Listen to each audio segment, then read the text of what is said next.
Punch dialogue பேசியவர் முதல்வரானதும் deep sleep மோடுக்கு சென்று விட்டார் என்றிருக்கிறார் உதயநிதி ஸ்டாலின்.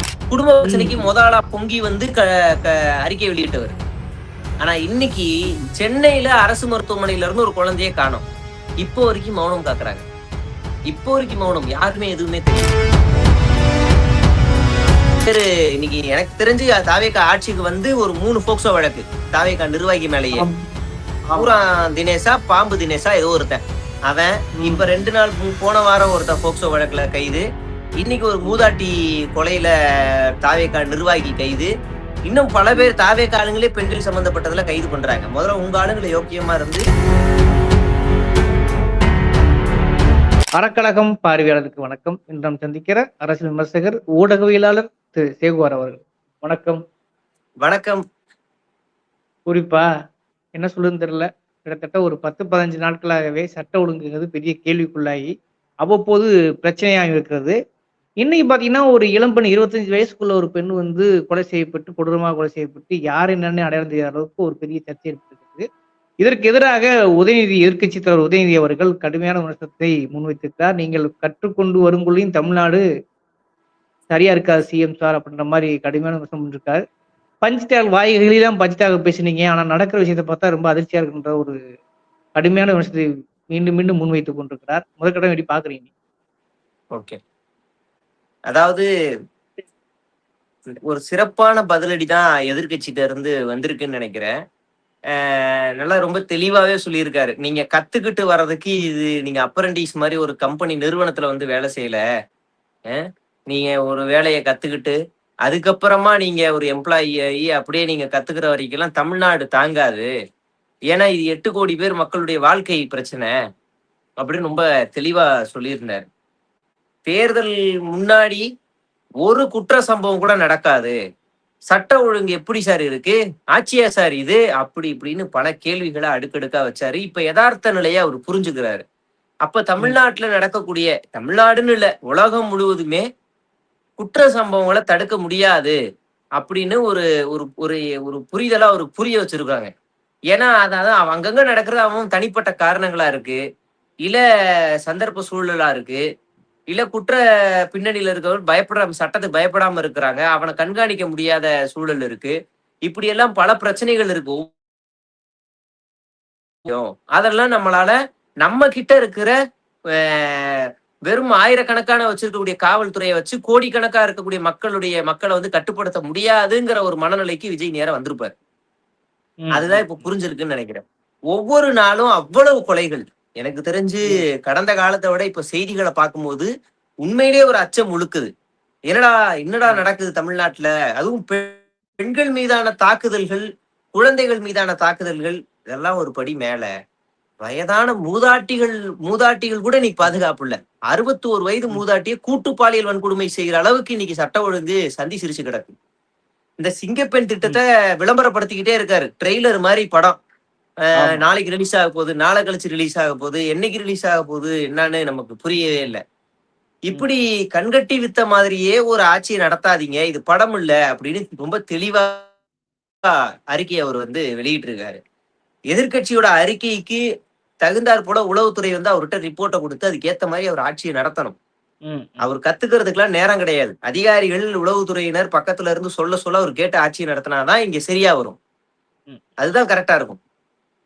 இன்னைக்கு சிங்கப்பெண் திட்டத்தை நடத்த வேண்டிய அந்த விழாவை விட்டுட்டு மாமா ஜெகதீஷ் பழனிசாமி வீட்டுக்கு போய் நீங்க போய் வில்ல விழாவுக்கு போறீங்க. எது ரொம்ப முக்கியம்? ஏன் இத வச்சுட்டு போலாம், இல்ல அங்க முடிச்சுட்டு இதை இங்க வந்து பண்ணி விடுக்கலாமே? என்ன காரணம்? தமிழ்நாடு அரசு ஒரு திட்டத்தை தள்ளி போட்டுக்கிட்டே போகுதுன்னா இந்த மக்களுக்கு நீங்க வாக்களிச்சு இந்த மக்களுக்கு ஒரு தெளிவான ஒரு விளக்கம் வேணும்ல. இந்த காரணத்தினால், இந்த விஷயத்தினால் எங்களால இன்னைக்கு இந்த விழாவை நாங்க நடத்த முடியல, இதுதான் காரணம் அப்படின்னு சொல்ல வேண்டியதானே. மாமா வீட்டு விசேஷம்னா கூட சொல்லுங்க, நாங்க ஏத்துக்கிறோம், ஒன்னும் பிரச்சனை இல்லை. தனிப்பட்ட விரங்கள்ல விழாவுக்கு எல்லாம் போகலாம், தப்பு கிடையாது, போலாம், சொல்லுங்க. நாங்க தானே தேர்வு செஞ்சிருக்கோம். நீங்க பாட்டுக்கு லீவை போட்டு சொந்த பிரச்சனைக்கு போயிட்டு இருந்தீங்கன்னா அப்ப தமிழ்நாட்டை யார் பாதுகாக்கிறது? அதனாலதானே சின்சியரா வந்துட்டார். நீங்க பட்டு வெட்டியோடய தலைமை செயலகத்துக்கு வந்துட்டார்ல, சின்சியரா வேலை பார்க்க வந்துட்டாரு. இன்னொன்னு, புதிதாக டிஜிபி இன்னைக்கு நியமிக்கப்பட்டிருக்கார். மகேஷ்குமார் நினைக்கிற ஒரு பேரு, விக்னேஷ் குமார் நினைக்கிற ஒரு பேரு இப்பத்த நியமிச்சிருக்காங்க. அவர் ஒரு வடநாட்டை சேர்ந்தவராக இருக்கார். முதல்ல இங்க தமிழ்நாட்டுல பல இடங்கள்ல பணிபுரிஞ்சிருக்காரு. டெல்லியில இப்ப ஒர்க் பண்ணிட்டு இருக்காரு. அவர் உடனடியா நாளைக்கு இங்க வர்றாராம். அவர் வந்த பிறகுதான் வந்து ம். சிங்கப்படை லான்ச்ங்கிற மாதிரியா ஒரு பதில் வருது. அப்ப ஏதோ ஒரு வகையில வந்து எதிர்க்கட்சி தலைவர் ஒரு எதிர்வினை ஆயிட்டார். உடனே வந்து சட்ட நடவடிக்கைக்குள்ள உள்ள வந்துட்டாருன்னு எடுத்துக்க முடியாதா அத? சிங்கப்பெண் திட்டம் அறிவிக்கிறதுக்கு முன்னாடியே அந்த டிஷர்ட்டை ஒரு பெண் காவலர் வண்டியில போட்டு போறத ரீல்ஸ் எடுத்து ட்ரெண்ட் பண்ணிட்டு இருந்தாங்க. அந்த ம், சிங்கப்பெண்ணுக்கு கால்ல ஷூ இல்ல, தலையில ஹெல்மெட் இல்ல. சிங்கப்பெண்ணுக்கே ம், முதல்ல பாதுகாப்பு தேவைப்படுது. ம், ம், அப்படிதான் அந்த ரீல்ஸே அவங்க பண்றாங்க. 2வது இவரு டெல்லி போன ரகசியம்னு நமக்கு வந்து ஒண்ணு விளக்கி பேச வேண்டியிருக்கு முதல்வர். 10 என்ன? நிமிடம் தான் பாஜக ஆமா. மோடி அரசாங்கம் ஒரு தமிழ்நாட்டினுடைய முதலமைச்சருக்கு கொடுக்குது. இப்ப விஜய் நமக்கு பிடிக்காது. ஆனா தமிழ்நாட்டு பிரதிநிதியா அவருக்கு நீங்க வெறும் 10 நிமிஷம் தான் கொடுப்பீங்களா அப்படின்ற கேட்கிற ம், அதிகாரம் நம்மகிட்ட இருக்கு. ஆனா அவரும் அதை கேட்கணும். அவரே 10 நிமிஷம் தான் கொடுத்தாருன்னா நம்மால் 7 நிமிஷத்துல பேச்ச முடிச்சுட்டு வந்துட்டாரு. ம், நாம அப்ப கேட்டதெல்லாம் வேஸ்டா போச்சு. யாரே தமிழ்நாட்டுல அவ்வளவு பிரச்சனை இருக்கு. 7 நிமிஷத்துல எப்படி அவர் கொடுத்திருப்பாருன்னு எனக்கு ஒண்ணும் புரியல. நலம் விசாரிக்கிறதுனா கூட குறைஞ்சபட்சம் 15 நிமிஷம் ஆகும். சரி ம், இவர் ம், என்னதான் பண்ணாருன்னு தெரியல. மோடியை சந்திச்ச பிறகு இங்க நடக்கிறது எல்லாமே ஒரு மர்மமா இருக்கு. அடுத்ததா அமித்ஷா வந்து சந்திப்பை கேன்சல் பண்றாரு. சந்திக்க முடியாதுன்னு அப்பாயின்மெண்ட்டை கேன்சல் பண்றாரு. அதுக்கு அடுத்ததா ம், இவரு ராகுல் காந்தியை சந்திக்க முடியாதுன்னு இவரு கேன்சல் பண்றாரு. ராகுல் காந்தி ம், சோனியா ம், காந்தியை சந்திக்க முடியாதுன்னு இவரு கேன்சல் பண்றாரு. ஒரு படி மேல அங்க வள்ளுவர் காத்துக்கிட்டு இருக்காரு ஜேஎன்யூ யூனிவர்சிட்டியில. இவர் வந்து மாலை போடுவாரு அப்படின்னு. அந்த விழாவையும் அவமதிக்கிறாரு. வள்ளுவருக்கும் போய் மரியாதை செலுத்தல. அதுக்கான விளக்கமும் ம், கிடைக்கல. சென்னைக்கு இந்த நேரத்தில் தான் வருவார்னு சொல்லி புரோட்டோகால் இருக்கு. ஆனா அந்த நேரத்துக்கு முன்னாடியே வந்துடுறாரு. ம், ம், ம், அதிகாலையில முன்னாடியே கிளம்பி வந்துடுறாரு. அப்பனா இவருக்கு சென்னையில ஏதோ முக்கியமான வேலை இருக்கு. நாமெல்லாம் என்ன நினைச்சோம்? சிங்கப்பெண் திட்டத்தை இன்னைக்கு அறிமுகப்படுத்த போறாரு அப்படின்னு நினைச்சுக்கிட்டு இருந்தோம். ம். பார்த்தா ஆமா. ஜெகதீஷோட வீட்டுக்கு போயிட்டு விழாவை கொண்டாடிட்டு அப்புறமா சட்டமன்றத்துக்குள்ள போறாரு. சட்டமன்றத்துக்குள்ள ஒரு முதலமைச்சர் தினமும் அலுவலக பணிகள் செய்யறது எல்லாமே வரவேற்க வேண்டிய விஷயம் தான். சட்டமன்றத்தை தாண்டி வெளியில இன்னைக்கு அவ்வளவு பிரச்சனைகள் நடக்குதுன்னா இன்னைக்கு செங்கல்பட்டுல ஒரு மூதாட்டி கீழே விழுந்துட்டாங்கன்னு சொல்லி பொய்யா சொல்லி அவங்கள அவங்க வந்து உடல் அடக்கமே செய்யப்பட்டுருச்சு. அவங்க இறப்புல சந்தேகம் இருக்கு அப்படின்னு பார்த்தா அது வந்து ஒரு கொலை. சிக்குனது தாவேகா ம். நிர்வாகி. ஓ! சிக்குனது தாவேகா நிர்வாகி. அப்ப பெண்களை பாதுகாக்க வேண்டியதே உங்ககிட்ட இருந்து தான் போல இருக்கு. அதனாலதான் எதிர்க்கட்சி தலைவர் சொல்றாரு, இது எப்ப நடந்தது? காவலர்களுக்கும் பாதுகாப்பு இல்ல, காவலர்களால ம், மக்களுக்கும் பாதுகாப்பு இல்ல அப்படின்னு சொல்றாரு. ம், ம், ம். ஒரு சின்ன அது பையனை ஒரு காவல் ஆய்வாளர் வந்து பாலியல் துன்புறுத்தல்ல ஈடுபடுத்துறாரு. எதிர்க்கட்சி தலைவர் குரல் கொடுக்கறாங்க. இன்னொரு பக்கம் முன்னாள் எதிர்க்கட்சி தலைவரும் குரல் கொடுக்கிறார். ஆமா. எல்லாரும் குரல் கொடுக்கறாங்க. அப்ப இங்க என்ன நடக்குது? என்ன நடக்குதுன்னு ஒண்ணும் புரியல. எந்த மாற்றமும் இங்க வரல. கஞ்சா புழக்கம் அதை விட அதிகமா இருக்கு. கஞ்சா செடியை வளர்த்ததே தாவேகா நிர்வாகி தான். இன்னொரு பக்கம் சாராய கடை இது அங்கங்க மூடிட்டேன்னு ம், சொன்னாலும் இன்னமும் அந்த 10 ரூபா வாங்குறது 20 ரூபா வாங்குற பிரச்சனைகள் எல்லாம் இருக்கு. அதுக்கப்புறம் பெண்கள் பாதுகாப்பு, அதுக்கப்புறம் ரவுடிசம், எங்க பார்த்தாலும் வெட்டு ம், குத்துதான். இதுல எந்த குறையும் இல்ல. அப்படியே எல்லாமே இருக்கு. சரி அமைச்சர்கள்லாம் என்ன செய்யறாங்கன்னு பார்த்தா, நாங்கெல்லாம் ம், ஆக்டிவா இருக்கோம். நம்ம தலைவர் கட்சி அந்த சட்டமன்றத்தை சுத்தி சுத்தி வர மாதிரி நாங்க எங்க தொகுதிக்கு எங்களுக்கு சம்பந்தப்பட்ட இடத்துல நாங்க சுத்தி சுத்தி வருவோம்னா அவங்க தனியா ஒரு பக்கம் வித்த காமிச்சுக்கிட்டு இருக்காங்க. தினமும் ஒரு இடத்துல போய் நாங்க காட்டுறோம்னு. ஆனா அங்க போய் மக்கள் கேட்கிற கேள்விக்கு பதில் சொல்ல முடியாம திணறாங்க அமைச்சர்கள். இன்னொரு பக்கம் பாத்தீங்கன்னாக்க அமைச்சர்கள் ரொம்ப திணறாங்க. இன்னொரு பக்கம் அமைச்சர்கள் ஆக்ஷன் எடுக்கிறாங்கல்ல. உதாரணத்துக்கு பாத்தீங்கன்னா இன்னைக்கு இந்து நலத்துறை அமைச்சர் வந்தீங்கன்னா 4000 ரூபாய் அவருடைய வந்து ஜிபேல லஞ்சம் வாங்கியிருக்காரு. அந்த அர்ச்சகர் வந்து உடனடி அதாவது தற்காலிக தடை விதிக்கப்பட்டிருக்கிறது. ஆனா அத அவங்களோட உடனே இருந்த 2 போலீஸ் கருப்பணசாமி நினைக்கிற அவர் பேரு 2 காவலர்கள் வந்து உடனே பணியை நீக்கம் பண்ணிருக்காங்க. இது எப்படி சேர்த்து சரி, புரிஞ்சுக்கிறது? இப்ப முதல் வந்து தண்டனைக்கு வருவோம். ம். ஆஹ் பணி அவரு முதல்ல பணி நீக்கம் 2 காவலருக்கு பணி நீக்கம். ஓகே. ஆமா. உடந்தையா இருந்த 2 காவலருக்கு பணி நீக்கம். அந்த காசை வாங்கின அர்ச்சகருக்கு மரண தண்டனை வரைக்கும் போகணும்ல. 10 ரூபா வாங்கின அதெல்லாம் ஒரு வாய்ப்பு. டாக்டர் ஒரு இல்ல அ, ஒரு இல்ல சங்கர் மாதிரிதான் இவரு அப்படிதான். ம், ஒரு 10 ரூபா ஸ்ட்ரெச்சஸ்ல தள்ளிட்டு போறாங்க அப்படின்னு கூலி தொழிலாளி வாங்கினதுக்காக நீ டிஸ்மிஸ் போ அப்படின்ட்டாரு. 10 ரூபா வாங்கினதுக்காக இதே அமைச்சர் தான். ம், ம், ம், இப்ப 10,000 ரூபாய் 1000 ரூபாய் 4000 ரூபாய் வாங்கியிருக்காங்க 2 காவலர் டிஸ்மிஸ். அப்ப ம், இதுக்கு மூளையா செயல்பட்ட அர்ச்சகருக்கு என்ன தண்டனை? ம். கிருமி போஜனம். ஓ! நரகத்துல ஏதாவது ஒரு பெரிய தண்டனை கொடுப்பாப்புலன்னு நினைச்சு நம்ம காத்துக்கிட்டு இருந்தா 10 நாள் ம், பூஜை பண்ணாதீங்க போதும். ம், ம். இவர் 10 நாள் பூஜை பண்ணலன்னா யாருக்கு நட்டம்? கடவுள் கோச்சுக்கிட்டு போயிருமா? இவர் ரொம்ப நல்லவர் கடவுள் கோச்சுட்டு போயிருவாரா? இல்ல மக்கள்லாம் வந்து இவர் பூஜை பண்ணாதான் எங்களுக்கு எல்லாமே நல்லா இருக்குன்னு பண்ண போறாங்களா? எப்படி எந்த அர்ச்சகர் போடுற அந்த வேத மந்திரம் எதுவுமே மக்களுக்கு புரியாது. அவங்க வந்து ஒரு மன நிம்மதிக்காக பேரை சொல்லி அர்ச்சனை பண்ணிக்கிட்டு போயிடுறாங்க. இவரு இவ்வளவு நாளா அந்த மக்களை ஏமாத்தி இப்ப 1000 1000 1000 வாங்கிட்டு இருந்தாரு. இந்த அர்ச்சகர் எல்லாம் இன்னொரு அர்ச்சகர் நாளைக்கு வந்து அவரு வாங்க போறாரு. நியாயமா அவர் அந்த கோவிலுக்குள்ளே விடக்கூடாது. இதுக்கு இவங்க விளக்கம் கொடுக்குறாங்க. அவர் ம். வந்து தன்னார்வலரா வந்த ஒரு அர்ச்சகர். ஓ. அவர் நியமிக்கப்பட்டவர் அல்ல. தானா வந்தவர். ம், ம். தானா வந்தவர கோவில் கருவறையில போய் அர்ச்சனை பண்ண விடுவீங்கன்னா, இப்ப எனக்கும் ஆர்வம் இருக்கு. என்ன ஒண்ணு விடுவீங்களா? இல்ல எனக்கும் அப்ப ஆசை என்ன இருக்குங்க. சாதியாக பார்க்கப்படுகிறதா அப்படிங்கிற விமர்சனம் வருது இல்ல. சொந்த சரி, சாதிக்கார அப்ப வசதியா வந்து அப்ப அப்படின்னு அனைத்து சொல்றாங்க. சாதியினர் அர்ச்சகர் ஆகலாம்ன்றது நம்ம ரமேஷ் கீழ தான் வருது. அதுல ம், படிச்சுட்டு ம், வேலை கிடைக்காம இல்ல இருக்காங்களே, அவங்கள ஆக்க வேண்டியதானே? ம், ம். இவர் எதுவுமே இல்லாம இவர் எப்படி உள்ள விட்டீங்க? படிச்சுட்டு வேலை இல்லாம வெளியில நிக்கிறானே, அவனை உள்ள விட வேண்டியதானே? நான் நியாயமா கேட்கிறேன். அனைத்து சாதியினர் அர்ச்சகர் ஆகலாம்ன்றது கடந்த ஆட்சியில கொண்டு வந்த சட்டம். இப்ப அதே ம், ம், பிரச்சனை நம்ம ரமேஷ் கீழ தான் இருக்கு. அந்த பிரச்சனை எல்லாமே அவங்க உள்ள ம், விடுவாரா? இப்ப நம்ம இன்னொரு பாயிண்ட்டுக்கு வருவோம். முதல்ல ம், 10,000 ரூபாய் இவர் எப்படி அனுப்பலாம்? இவரு ம், யாரு? ம், முதல்ல சிபிஐயா, லஞ்ச ஒழிப்புத்துறையா? இவரு யாரு? இவரு ம், எப்படி ம், விடலாம்? ம், இவரு வந்து இப்ப லஞ்சமே இல்லைன்னு சொல்லிட்டாங்க. ஆதவர்ஜுனா சொல்றாரு. லஞ்சம் ம், குடுக்க நீங்க வந்து இன்வெஸ்டிகேட்டிவ் பண்ற அளவு சம்பந்தப்பட்ட அதிகாரிட்ட சொல்லி இவங்க உண்மையிலேயே வாங்குறாங்களான்னு நீங்க போய் பார்த்து அவங்ககிட்ட வச்சு தான் பார்க்கணும். இவரு ம், அனுப்பி இவரு பண்றதுக்கு இவரு என்ன ஜேர்னலிஸ்டா? இல்ல இன்வெஸ்டிகேட்டிவ் புலியா?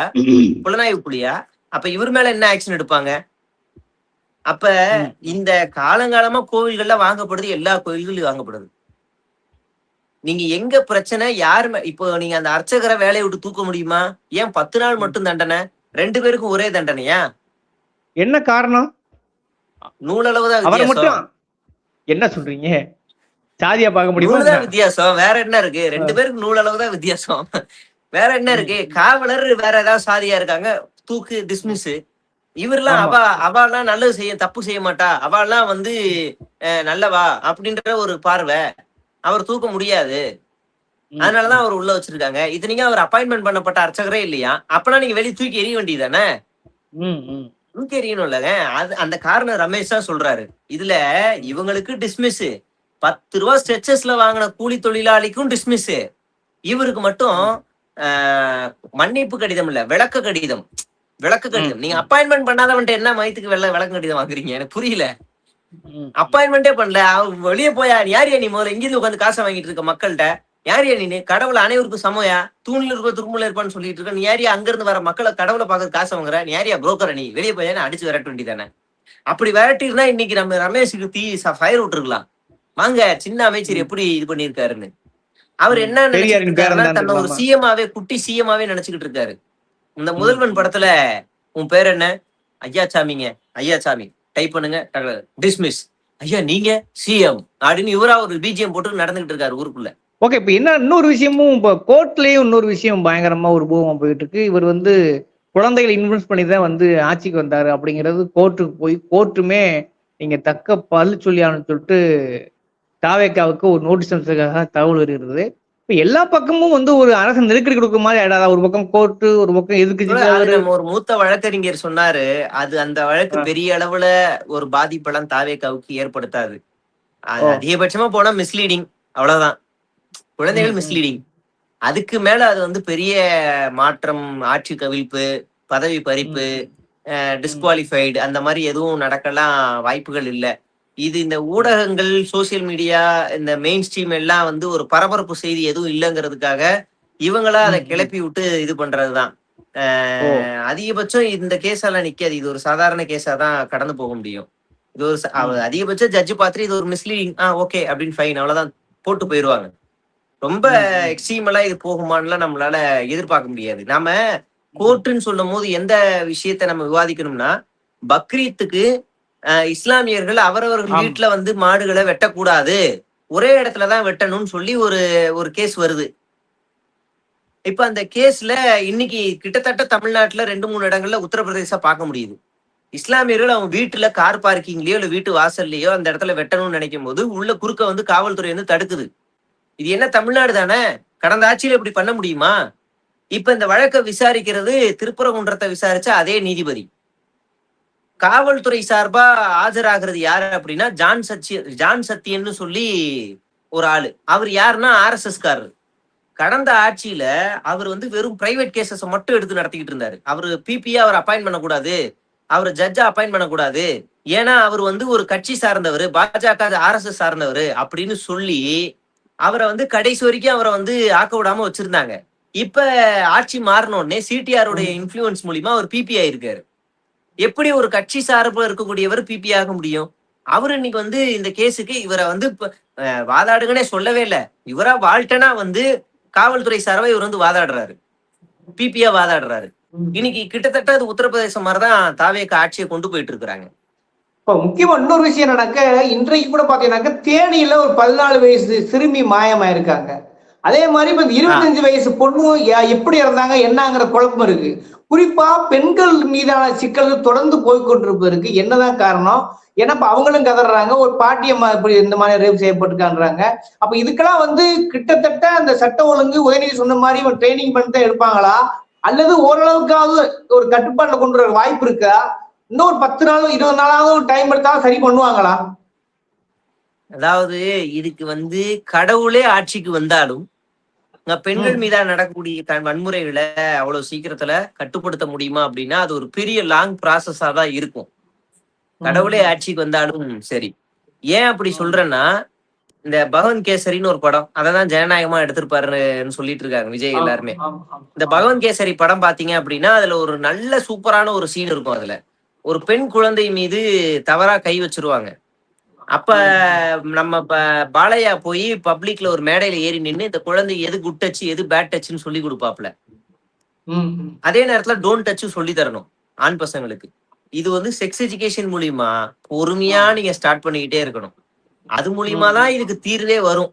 நீங்க ஜன்னல் வழியா கருவேல மரம், நம்ம வீட்டு பக்கத்துல இருக்க கருவேல மரம் ஜன்னல் வழியா வருது அப்படிங்கறதுக்காக நம்ம கிளைய மட்டும் வெட்டிக்கிட்டே இருந்தா அது நாளைக்கு மறுபடியும் வந்துகிட்டே தான் இருக்கும். இப்ப நம்ம அடிவேர்ல போய் வெட்டணும். அடிவேர்னா நீங்க ஒரு ஜெனரேஷனே மாத்த வேண்டிய சூழல்ல இருக்கும். ஏன்னா இன்னைக்கு முழுக்க நீங்க எது உங்களுக்கு வேணும், உங்களுக்கு எது பிடிச்சதுன்னு சொல்லி ஒரு மீம்ஸ் வருது. சிகரெட்டு, சரக்கு, பைக்கு, பணம், அப்புறம் பொண்ணு, இப்படி ஒரு மீம்ஸ் வருது. இதுல உங்களுக்கு எது பிடிச்சிருக்குன்னு வருது. எப்படிடா நீங்க இதோட எப்படி அந்த பொண்ணை நீங்க வந்து கம்பேர் பண்ண? அப்ப எப்படி ஒரு பொருளாதான் கம்பேர் பாக்குறாங்க இன்னைக்கும். அப்ப அந்த மனநிலை மாறணும்னா இது ஒரு பெரிய லாங் ப்ராசஸ் தான். முதல்ல தாவேகா காரணங்களுக்கே ஒரு பெண்ணை எப்படி பேசணும், எப்படி நடந்துக்கணும்னு சொல்லித்தர வேண்டிய பெரிய ஒரு வேலை இருக்கு. அவங்களாலேயும் இன்னைக்கு பல பேரு, இன்னைக்கு எனக்கு தெரிஞ்சு தாவேகா ஆட்சிக்கு வந்து ஒரு 3 போக்சோ வழக்கு தாவேகா நிர்வாகி மேலேயே. பூரா தினேஷா, பாம்பு தினேஷா ஏதோ ஒருத்தன் அவன். இப்ப 2 நாள் போன வாரம் ஒருத்தன் போக்சோ வழக்குல கைது. இன்னைக்கு ஒரு மூதாட்டி கொலையில தாவேகா நிர்வாகி கைது. இன்னும் பல பேர் தாவேகா ஆளுங்களே பெண்கள் சம்பந்தப்பட்டதுல கைது பண்றாங்க. முதல்ல உங்க ஆளுங்களை யோக்கியமா இருந்து சிறப்பா அமைதியா இருக்கு சொல்லுங்க, அப்புறமா நீங்க வந்து மத்தவங்களுக்கு வெளியே சொல்லித்தாங்க அப்படின்னு அந்த கட்சியில போய் சொல்ல வேண்டியிருக்கு. இது எங்க போய் நம்ம சீக்கிரமா பண்ண முடியும் அப்படின்னா, இவங்க சிங்கப்பெண் சொல்றாங்கல்ல, அந்த சிங்கப்பெண்கள் தொடர்ச்சியா ரவுண்ட்ஸ்ல இருக்கணும். அதிக அளவுல காவலர்களை ரெக்வயர் பண்ணி அவங்க ரவுண்ட்ஸ்ல இருக்கணும். முக்கியமா அன்டைம்ல வேலைக்கு போயிட்டு வர ஐடி கம்பெனிஸோ இங்கெல்லாம் கொஞ்சம் ரவுண்ட்ஸ்ல அதிகமா இருக்கணும். இருட்டான இடங்கள்ல எல்லாம் கொஞ்சம் ரவுண்ட்ஸ்ல அதிகமா போகும். அந்த மின் விளக்குகள் இருக்கணும். 10 மணி மேல ஆயிட்டாலே அவங்கள அந்த ரவுண்ட்ஸ்ல இருக்கக்கூடிய அவங்க அலர்ட் பண்ண வேண்டியிருக்கு. அந்த காவலர்கள் மட்டும் இல்லாம நார்மல் காவலர்களுமே கண்காணிப்பை தீவிரப்படுத்தணும், சிசிடிவி கேமராக்களை அதிகப்படுத்தணும். இப்படி பல வேலைகள் இருக்கு. இன்னைக்கு பல காவலர்கள் இனிமே நமக்கு ஃப்ரீயா இருக்கலாம்னு நினைச்சிட்டு விட்டாங்களா என்னன்னு தெரியல. பல குற்ற சம்பவங்கள் தலைவிரிச்சு ஆட ஆரம்பிச்சிருச்சு. எஃப்ஐஆரே பதிவாகாத போலீஸ் ஸ்டேஷன்ல எஃப்ஐஆர் வர ஆரம்பிச்சிரும் போல. இதுவே வந்து ஒரு சமூக பொறுப்பு, கூட்ட தனி மனித ஒழுக்கம் எல்லாம் கலந்துக்கின்றத மாற்றுக்கிறது இல்ல. ஆனா கடந்த காலத்துல இவர் ஆட்சி பிறகு முன்னாடி வந்து எல்லாத்துக்குமே சிஎம் தான் காரணமா சொன்னார் இல்லையா? இப்ப அத வந்து இவர் புரியாமையா சொன்னாரு. அதான் சொல்றேன். அப்பெல்லாம் வந்து அது ஒரு அரசியல் காழ்ப்புணர்ச்சி. அப்ப இருந்தது எல்லாமே ஒரு அரசியல் காழ்ப்புணர்ச்சிக்காக ஏன் அம்மா, ஏன் தங்கச்சி, ஏன் அக்கா, ஏன் சித்தி, ஏன் மாமியார்னு அப்படியே பேசிக்கிட்டே இருந்தாரு. இன்னைக்கு நடக்கும்போது அவரால் திமுக மேல அந்த பழியை தூக்கி போட முடியல. போட்டா மாட்டிப்பாரு. ஆட்சி அதிகாரம் ஓன்ட்ட இருக்கேன்னு நம்ம ஆளுங்களே கேள்வி கேட்பாங்க. அப்ப என்ன பண்றதுன்னு தெரியாம மௌனம் காக்க ஆரம்பிக்கிறாரு. சென்னையில ரொம்ப நாள் கழிச்சு குழந்தை கடத்தல் நடந்திருக்கு. ரொம்ப வருஷம் கழிச்சுன்னு தான் சொல்லணும். கடந்த ஆட்சியில ஒரு ஒரு குழந்தை திருச்சியிலேயே எங்கேயோ காணாம போகுது. உடனே விஜய் என்ன செய்யறாருன்னா, சட்ட ஒழுங்கு சரியில்லை, குழந்தை கடத்தப்பட்டிருக்கு, இது வந்து அவல நிலை அப்படின்னு ஒரு அறிக்கை வெளியிடுறாரு. அடுத்த நாள் காவல்துறை விசாரிச்சதுல அந்த குழந்தை வந்து அம்மா அப்பா 2 கோஷ்டியா இருக்காங்க, மாமியார் மருமக சண்டை மாதிரி 2 கோஷ்டியா இருக்காங்க. அதுல ஒரு கோஷ்டி குழந்தைய தூக்கிட்டு போயிருச்சு. அப்ப இது குடும்ப பிரச்சனை. குடும்ப பிரச்சனைக்கு முதலா பொங்கி வந்து அறிக்கை வெளியிட்டவர். ஆனா இன்னைக்கு சென்னையில அரசு மருத்துவமனையில இருந்து ஒரு குழந்தைய காணோம். இப்போ வரைக்கும் மௌனம் காக்குறாங்க. இப்போ வரைக்கும் மௌனம், யாருமே எதுவுமே தெரியல. அப்ப இது எல்லாமே அரசியல் காழ்ப்புணர்ச்சி. நாம ஆட்சிக்கு வரணும் அப்படிங்கிறதுக்காக எவ்வளவு பொய்களை சொல்ல முடியுமோ சொல்லி தீத்தாச்சு. அண்ணா யூனிவர்சிட்டியில அந்த சார் விவகாரம்ல இருந்து, விளாத்திக்குளம் விவகாரத்துல இருந்து எல்லாத்துலயும் பொய்ய சொல்லி தீத்தாச்சு. விளாத்திக்குளம் விவகாரத்துல தீர்ப்புக்கு நியாயமா யாருக்கு அந்த கிரெடென்ஷியல் போக வேண்டியிருக்கும்? முன்னாள் முதலமைச்சர் முத்துவேல் கருணாநிதி ஸ்டாலினுக்கு தான் போகும். ஏன்னா அவர் தான் துரிதமான நடவடிக்கை எடுத்து தனிப்படை அமைச்சு அந்த குற்றவாளியை கொஞ்ச நாள் 2-3 நாள்ல புடிச்சு சிறையில அடைச்சு அந்த வழக்கை வேகமா நடத்தி இன்னைக்கு தீர்ப்பு வாங்கி கொடுத்துருக்காங்கன்னா அது அந்த அரசாங்கத்தோட கிரெடென்ஷியல். உடனே அந்த கிரெடென்ஷியல் இவர் எடுத்துக்கிறார். நான் தான் அப்படின்னு. அப்ப இந்த நடக்கிற அவலங்களுக்கும் நான் தான் கிரெடென்ஷியல் எடுத்துக்கோங்க, எல்லாத்துக்கும் சேர்த்து எடுத்துக்கோங்க, நீங்களே வச்சுக்கோங்க, எல்லாத்துக்கும் நல்லது எடுத்துக்கோங்க, தேவையில்ல இதையும் சேர்த்து எடுத்துக்கோங்க. அப்ப எவ்வளவு அயோக்கியத்தனமான ஒரு பிரச்சாரத்தை முன்னிறுத்திட்டு இன்னைக்கு பெப்பன்னு ஆட்சியை நடத்த முடியாம தத்தளிச்சுக்கிட்டு இருக்காரு. 1 மாசம் கூட முழுசா முடியல. அதுக்குள்ள அவ்வளவு கொலைகள், அவ்வளவு கஞ்சா புழக்கம், அவ்வளவு போதை புழக்கம், அவ்வளவு பெண்களுக்கு எதிரான குற்ற சம்பவங்கள், குழந்தைகளுக்கு எதிரான குற்ற சம்பவங்கள். குழந்தை ஒரு 14, 15, 10 வயசு பசங்களே கொலை பண்ற அளவுக்கு இன்னைக்கு துணிஞ்சிட்டு இருக்காங்க. 10 வயசு பசங்க கொலை பண்ணி அந்த பையனை சப்வேக்குள்ள போய் புதைச்சு வைக்கிற அளவுக்கு அந்த துணிச்சல் அவங்களுக்கு வந்திருக்கு. அவன் வாழ்க்கையும் போச்சு. இன்னைக்கு விளையாட்டா நடந்த சண்டை கொலையில முடிஞ்சிருக்கு. அந்த அளவுக்கு துணிகள் போயிருக்கிறாங்க. இப்ப இதுக்கெல்லாம் விஜய் காரணம்னு சொல்ல முடியுமா? சொல்லுவோம். ஏன்னா கடந்த கால ஆட்சியில எங்க நடந்தாலும் நீங்க ஸ்டாலின் சொன்னீங்கல்ல, அப்ப நாங்களும் எங்களுக்கும் அந்த சுதந்திரம் இருக்குல்ல, நாங்களும் சொல்லுவோம்ல, நீங்க தான் காரணம், ஆட்சியை விட்டு நடைய கட்டுன்னு சொல்லுவோம்ல. ஓகே. கடுமையான கிட்டத்தட்ட ஒரு 10-20 நாளாவே நம்ம வந்து எந்த கண்டென்ட்டை யாரு எந்த விஷயத்த அட்ரஸ் பண்றது அந்த அளவுக்கு குழப்பமாயிருச்சு. ஆனாலும் கூட இப்ப சமீப காலமாக ஊடகங்களும் சோசியல் மீடியா கூட மிரட்டலுக்கு ஆளாகுது. அதுல நீங்களும் மிரட்டலுக்கு ஆளா இருந்தீங்க. அதையும் தாண்டி தொடர்ந்து பேச வேண்டியிருக்கிறது. உங்கள் விமர்சனங்களை அப்படி மக்கள் பார்வைக்கு விட்டு விடுகிறேன். இந்த விவாத சூழல் அறக்களத்துக்கு நேரம் ஒதுக்க மாட்டேங்கிறேன். நன்றி தோழர்.